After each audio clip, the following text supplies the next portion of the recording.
এই রাত্রিতে আল্লাহর নবী মা আয়েশা সিদ্দিকা রাদিয়াল্লাহু তাআলা আনহার হুজরাতে ছিলেন। মা আয়েশা ঘুমিয়েছিলেন। ঘুম থেকে জাগ্রত হওয়ার পরে দেখেন পাশে আল্লাহর নবী নাই। তিনি খুঁজতে লাগলেন, খুঁজতে খুঁজতে তিনি জান্নাতুল বাকিতে যেয়ে আল্লাহর নবীকে পেয়ে গেলেন। সুবহানাল্লাহ বলেন। আল্লাহর নবীকে যখন জান্নাতুল বাকিতে পাওয়া হলো, আল্লাহর নবীকে জিজ্ঞাসা করলো, ইয়া রাসূলুল্লাহ, ইয়া হাবিবাল্লাহ, আমি তো পেরেশানি, আমি তো হতাশা, না জানি আপনার কি হলো। আল্লাহর নবী বললেন, তোমার হতাশা হওয়ার কারণ নাই, তুমি কি জানো আজকে কোন রজনী? মা আয়েশা বললেন, না আমি তা তো জানি না।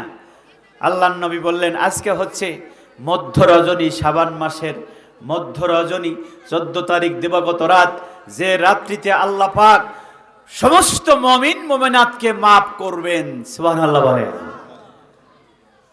কলগোত্রের ছাগলের বা মেষের শরীরে যত লোম আছে, ওই লোম সম পরিমাণ মানুষকে আল্লাহ পাক শাবান মাসের 14 তারিখে আল্লাহ পাক ক্ষমা করে থাকেন।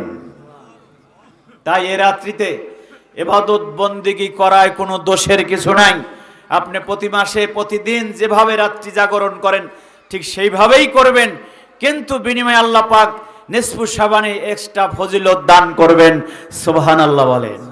আল্লাহ রাব্বুল আলামিনের নবী বলেন, রমজান মাসে যারা সিয়াম সাধনা করবে, আল্লাহ রাব্বুল আলামিন রমজান মাসের সিয়াম সাধনাকারীর ভিতরে 7 শ্রেণীর মানুষের রোজা কবুল করবে না।